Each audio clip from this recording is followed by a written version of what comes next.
It's May 2, the coronation night of Miss Universe Philippines 2025 dito sa MOA Arena.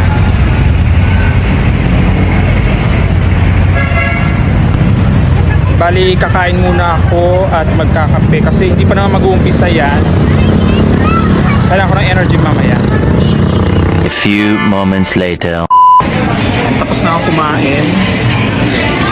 Okay, maghahanap ako ng coffee shop para may energy ako mamaya. Then papasok na ako ng MOA Arena.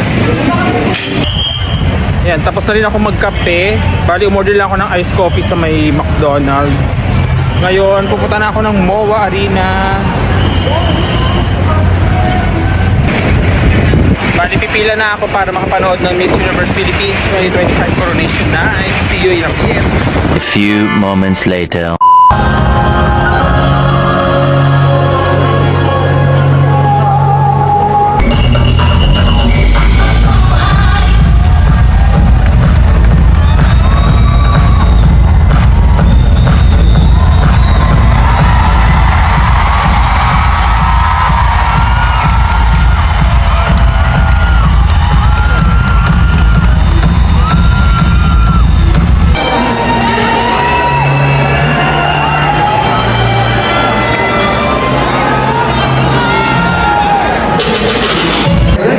Tapos na ang Miss Universe Philippines 2025 Coronation Night.